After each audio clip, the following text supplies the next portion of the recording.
The sky was a story the Earth no longer believed. Generations after the surface had been scoured to ash, humanity clung to the planet's marrow, a labyrinth of tunnels where light was rationed and air tasted of rust. Above, storms of radiation gnawed at dead cities, their skeletons picked clean by winds that howled like grieving gods. Below, the survivors split into tribes of want and waste, the Topsiders, armored in stolen science, and the arrogance of those who'd forgotten the sun, and the diggers, calloused hands carving deeper into the dark, their lungs thick with the dust of a world that hated them both. The Topsiders whispered of mercy. Stay buried, their broadcasts crooned. The surface is a corpse. They wore their radiation suits like second skins, strutting through pressurized citadels, where hydroponic gardens bloomed under artificial dawns. But their eyes flickered when they spoke of the sky.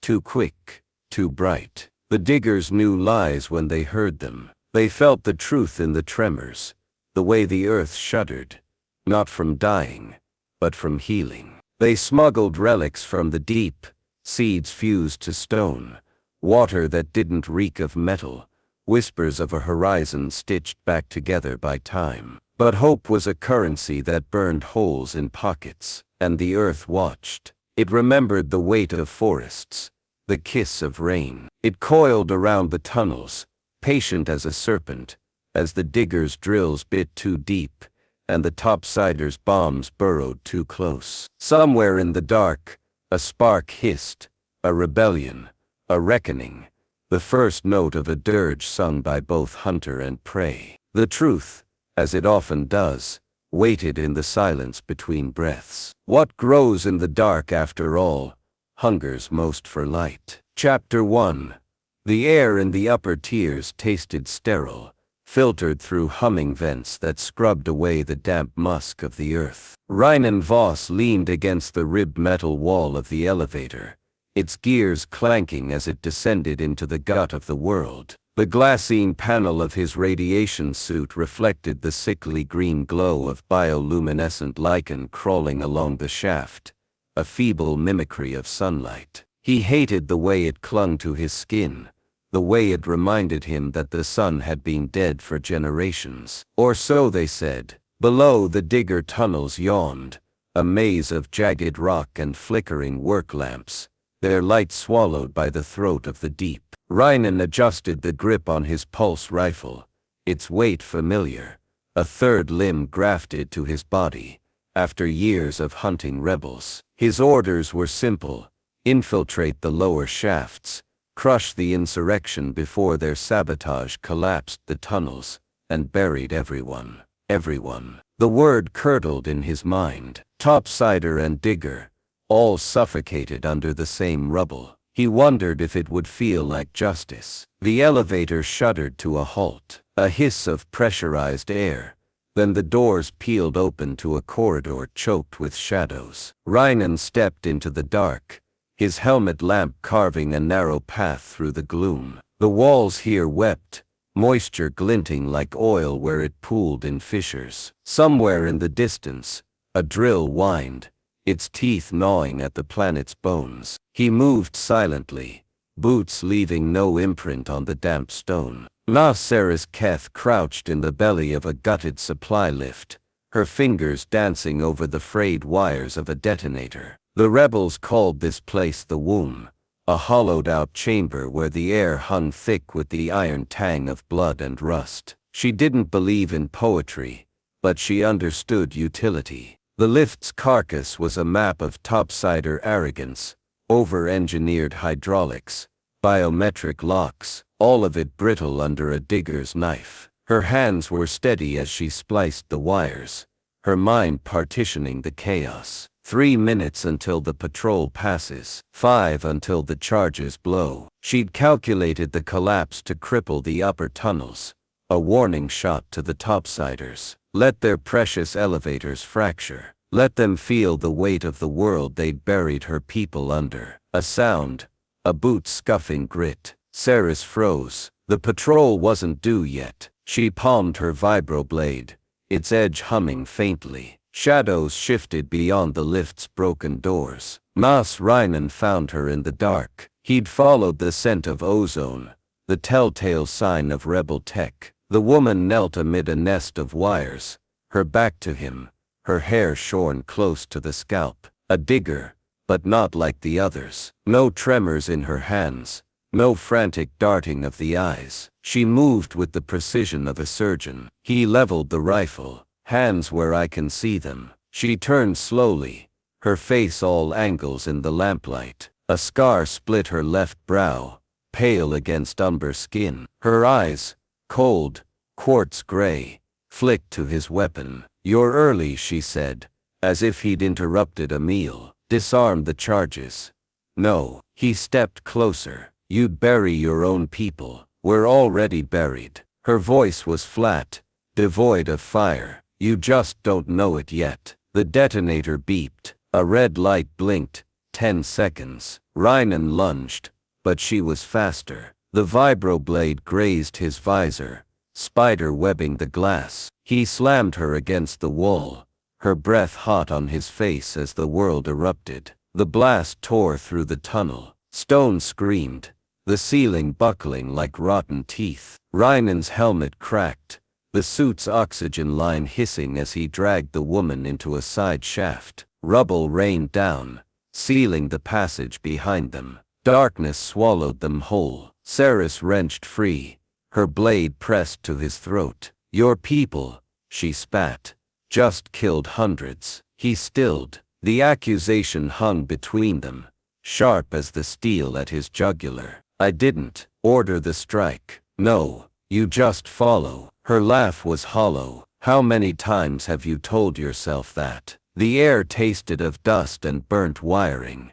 Rynan's pulse throbbed in his ears. "Guilt is a luxury," his commander had once said. "Duty is a knife. Cut away the weakness." He reached for the words, but they crumbled like the walls around them. They moved through the corpse of the tunnel, Seris leading with a stolen glow rod. Its light carved a path through the wreckage, twisted rebar, bodies half crushed under slabs of rock. Rynan's suit sensors flashed warnings. Oxygen 18%. Structural instability detected. He ignored them. The dead were easier to face than the woman's silence. She paused at a junction, her fingers tracing a fissure in the wall. "The main shaft's gone," she said, more to herself than him. "We'll need to cut through the old boreholes.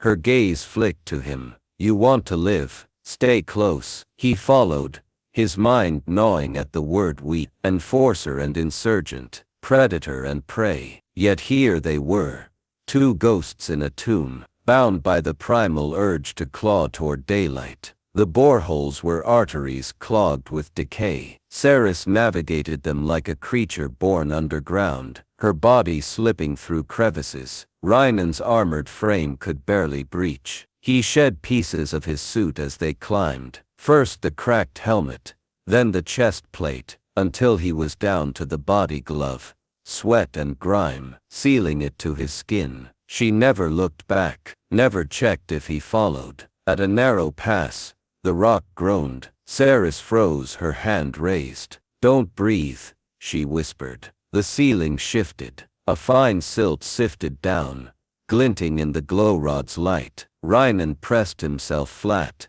his cheek against the stone. He could feel the mountain's heartbeat here, a slow tectonic pulse. Alive, he thought. The earth is alive, and it hates us. They crawled for hours, or days, time frayed in the dark. The drill site was a graveyard of machinery. Seris knelt beside a dead engine, her hands probing its rusted innards. Rynan watched her work, the way her fingers danced over corroded parts, like a pianist resurrecting a ruined instrument. "This won't hold," he said, eyeing the fissures above. "It doesn't need to." She didn't glance up, just long enough to clear the debris. "And if it collapses, then we die. But you already knew that." He stared at her, the sweat tracing her collarbone, the dirt ground into her knuckles. No fear, no anger, just calculus. He envied her, hated her for it. The drill coughed to life, its bit screeching against stone. Seris stood, wiping her hands on her thighs. Stay alert. The noise will draw scavengers. Mole rats. Worse. Her smile was a knife wound. Hope. They came at the 3rd hour. Rynan heard them first. Skittering claws. The wet click of jaws. Mole rats. The diggers called them. Once human, now twisted by radiation and hunger. Their bodies warped to fit the dark. He fired blind. The pulse rifles recoiled, jolting his arm. A creature howled, its form lit in the muzzle flash. Bulbous eyes. Flesh melted like wax. Seris didn't flinch. She fed the drill, her focus absolute even as the thing swarmed. A claw raked Rynan's shoulder. He stumbled, hot blood soaking his sleeve. Seris was there, her vibro blade slicing tendon and bone. She hauled him upright, her grip bruising. Eyes open. Topsider, she snapped. Or I leave you for them. He wanted to laugh. Leave me, he almost said. It's what I deserve. The drill bit snapped. Seris cursed, yanking back as the machine bucked. A geyser of sparks erupted, bathing the chamber in hellish light. Rynan saw it then. The wall of rubble ahead, the faintest breath of air seeping through. We're close, he said. She didn't answer. Her left hand was trapped in the drill's gears, blood pooling black in the stuttering light. Seris, don't. Her voice was steel. Get the pry bar. He obeyed, wedging the metal into the gears. The drill screamed, but the mechanism relented, spitting her free. 2 fingers lay in the wreckage, pale and delicate as broken chalk. She bound the wound with a strip of her shirt, her face a mask. Digits are replaceable, she said, catching his stare. Trust isn't. The words lodged in his ribs, sharper than any blade. They emerged into a vertical shaft, the air thin and biting. Far above, a pinprick of light flickered, the Topsider citadel, its mirrored spires piercing the underworld. Seris leaned against the wall, her breath ragged. You knew, Rynan said, about the surface. She followed his gaze to the maps tucked in her belt, their edges stained with blood. Knew. No. Hoped. And if you're wrong, then we'll die under an open sky. She pushed past him, her shoulder brushing his. Better than living in a grave. He watched her climb, the light gilding her silhouette. For the first time in years, he felt the weight of his own chains, the lies he'd swallowed, the blood he'd spilled to keep the dark at bay. The citadel loomed above, its light a lie. He followed her anyway. Chapter 2. The shaft yawned above them, a vertical throat, lined with the skeletal remains of old elevator cables. Rynan's palms burned where the frayed steel bit into his flesh, every pull upward a battle against the weight of his doubt. Seris climbed ahead, her silhouette a shadow against the faint bioluminescent glow of lichen clinging to the rocks. The air here was thinner, sharper, each breath a blade drawn across his lungs. He wondered if this was how the earth breathed,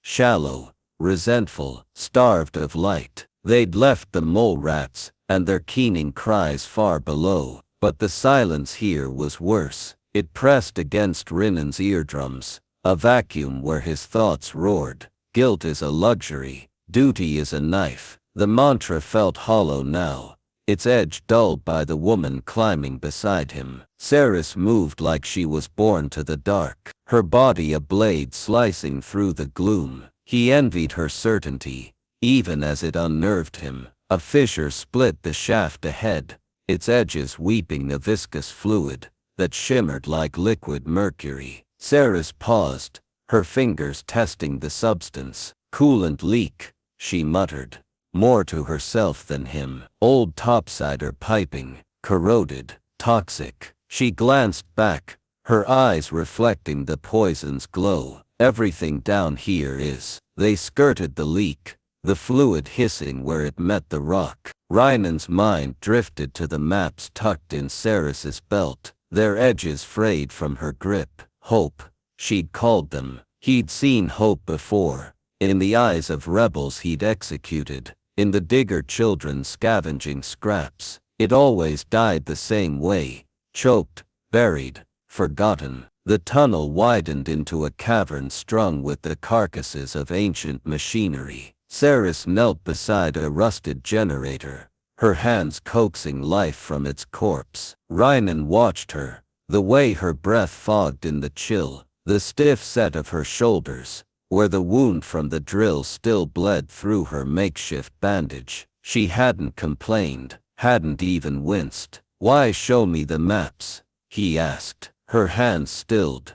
"I didn't. You let me see them." She struck the generator with a wrench, sparks cascading over her boots. "Seeing isn't the same as believing." The machine coughed, lights flickering to life in a chain reaction that climbed the cavern walls. Rynan stepped back as the room revealed itself, a graveyard of Topsider tech, screens cracked and wires spilling like viscera. Seris moved to a terminal, her remaining fingers dancing over the keys. Data cascaded across the dead screens, radiation graphs spiking and plunging. "You've been here before," he realized. "Once." Her voice was taut. "With my parents." He caught the past tense, the way it cleaved the air. Before he could speak, the ground trembled. Dust rained from the ceiling as a distant boom echoed through the tunnels. Seris was already moving, snatching a glow rod from the wall. "Cave in. East sector. Your people. Yours." She shoved past him. "Come to finish the job." They fled deeper into the maze, the walls narrowing until the rock scraped Rynan's shoulders raw. The air grew thick with the reek of sulfur, each breath a labor. Seris's glow rod faltered, its light dimming to a sickly green. She cursed, slamming it against her palm. "Give me your rifle." He hesitated. Her laugh was a rasp. "If I wanted you dead, you'd be feeding the rats." He handed it over. She ejected the power cell, her hands steady as she wired it to the glow rod. Light flared, blinding. Rynan blinked away the after-image, his pulse loud in his ears. She'd turned a weapon into a tool. The metaphor prickled. A low groan shuddered through the tunnel. Seris froze, her head tilting. "Gas," she whispered. The seals ruptured. Rynan smelled it then. Rotten eggs, the stench of methane. His hand went to his oxygen filter, the last relic of his stripped suit. Seris had none. She crouched, pressing her ear to the stone. "Vent shaft. 50 paces. We won't make it." She stood, her face inches from his. "Run." The gas chased them, a living thing. Rynan's lungs burned, his vision blurring at the edges. Seris stumbled, catching herself on the wall. He grabbed her arm, pulling her forward. The vent loomed ahead, its grate hanging by a single screw. He wrenched it free, shoving her into the shaft. "Go." She climbed. He followed, the gas licking at his heels. His filter alarm screamed. "Oxygen 5%. The numbers blinked, a countdown to oblivion. Seris's breaths grew ragged above him, her movements sluggish. He tore the filter from his face, pressing it into her hand. She stared at him, the question raw in her eyes. "Debt repaid," he growled. They climbed. The vent opened into a forgotten observatory, its dome cracked like a bird's egg. Topsider tech lay dormant, consoles blank, telescopes pointing blindly at the stone, where a sky should have been. Seris collapsed against a console, the filter clutched to her chest. Rynan sagged beside her, his throat on fire. "Why?" she asked. He closed his eyes. "You know why." Silence, then the click of a data drive engaging. Rynan turned to see Seris plugging the filter into the console, its power reviving the screens. Satellite images bloomed, forests pushing through irradiated soil, rivers carving fresh paths through the ruins of dead cities. The surface, she breathed. Rynan's chest tightened. The images were dated, the coordinates clustering near a mountain range he'd once bombed on orders. As Orders, this is impossible. Seris traced the screen, her finger lingering on a streak of green. Your people have been lying. For years. Why? Control. She met his gaze. Fear keeps us in the dark. Hope is harder to manage. As A noise echoed through the observatory. Boots on metal. Rynan grabbed his rifle, pulling Seris into the shadows. Topsider drones filed in, their scanners painting the room with crimson light. They're hunting you, he murmured. Us. As The drones pivoted, sensors locking onto their heat signatures. Seris gripped his arm, the service conduit. Now, they ran. The drone's plasma fire scorching the walls. Rynan returned fire, his shots precise, mechanical. Duty is a knife. As The words rang false as he shielded Seris, his body between her and the bullets. The conduit opened into a vertical farm, its hydroponic beds long dead. Rynan recognized the sector, Sub-Tier 9, a Topsider outpost abandoned after the last quake. As The drones regrouped above, their AI learning, adapting. Seris yanked him behind a withered growth pod. We need to split them. How? She pressed a detonator into his hand, salvaged from the observatory. Lure them to the west catwalk. It's unstable. He stared at her. You'll die. So will you. She was already moving, a shadow among shadows.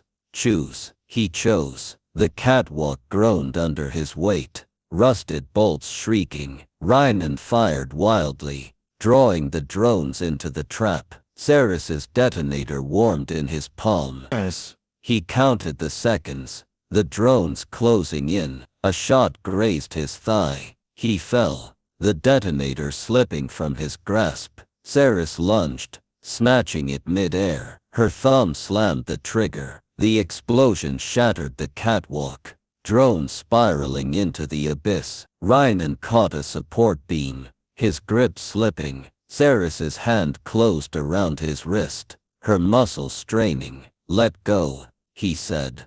No, he saw it then, the ghost of her parents in her eyes, the ones who dared to hope. As She hauled him up, her wounded hand leaving a smear of blood on his arm. Don't, she hissed. Don't make this mean something. But it already did. They found the lab by accident, hidden behind a false wall in a derelict storage bay. Rynan's breath caught at the sight of the Topsider sigil on the door. A winged serpent, his sister's unit. Inside, the air hummed with the sterile chill of active tech. Screens displayed real-time surface data, radiation levels plummeting, ecosystems rebounding. At the room's heart stood a woman in a white coat, her back to them. Lyra. She turned. Rynan's chest caved. His sister's face was thinner, her eyes hollow, but alive. Alive. You were dead, he choked. I saw the reports. Falsified. Her voice was brittle. As They needed leverage to keep you compliant. Seris stepped forward. You've been manipulating the data. Lyra flinched. To protect the survivors. If the Topsiders lose control, they'll what? Seris gestured to the screens. Let us live. Rynan reached for his sister. She recoiled. They'll kill you, Rynan. Both of you. They're already broadcasting your faces, calling you traitors. The lab door hissed. Red lights flashed. Lockdown. Seris grabbed Lyra's wrist. Come with us. Lyra pulled free.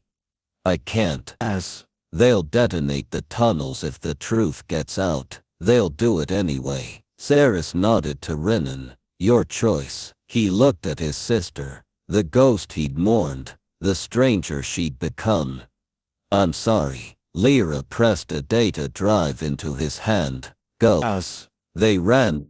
As the lab self-destructed, fire billowing behind them. Seris didn't speak, but her hand brushed his once. As they climbed, the citadel loomed above, its spires clawing at the false sky. Rynan clutched the data drive, its weight a promise. Hope, he thought. As this is how it kills. But he followed her anyway. Chapter 3. The lab's self-destruction left the tunnels gasping. Smoke coiled through cracks in the stone, a black serpent suffocating the air.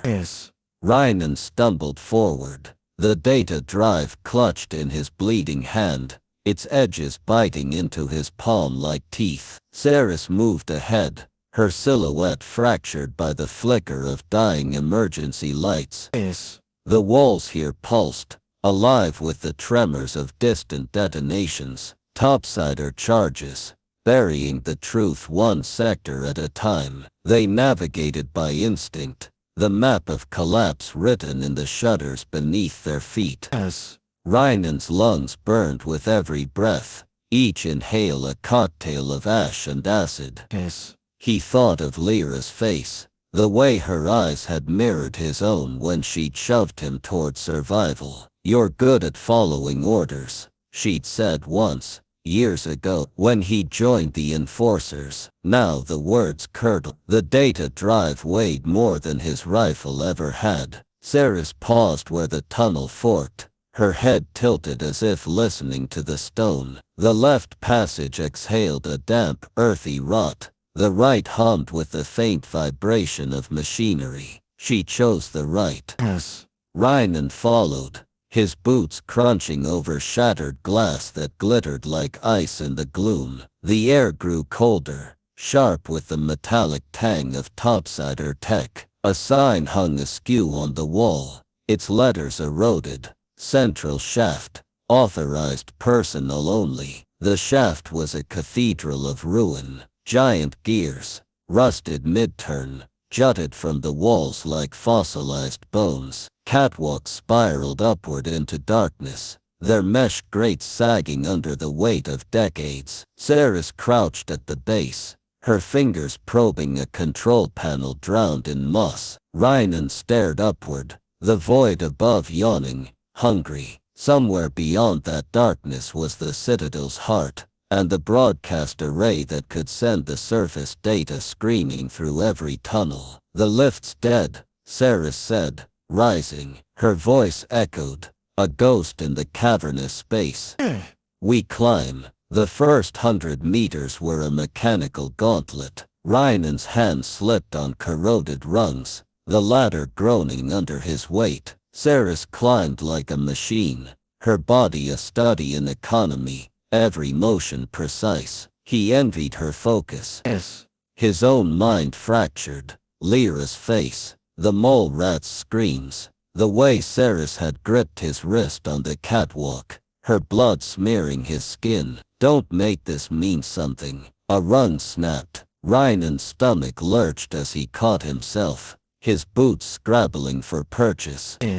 Seris glanced down, her eyes reflecting the pale green bioluminescence of lichen far below. "Eyes on the climb," she said. Not a command, a reminder. They ascended into a nest of cables, thick as tree roots, their rubberized skins split to spill copper veins. Seris slashed through them with her vibro blade, the severed ends hissing sparks. Rynan pressed close behind, the heat of her body a counterpoint to the shaft's chill. A drone's carcass materialized in the gloom, wedged between girders. Topsider tech, its carapace scarred by rebel explosives. Seris pried its power core loose, pocketing it without breaking rhythm.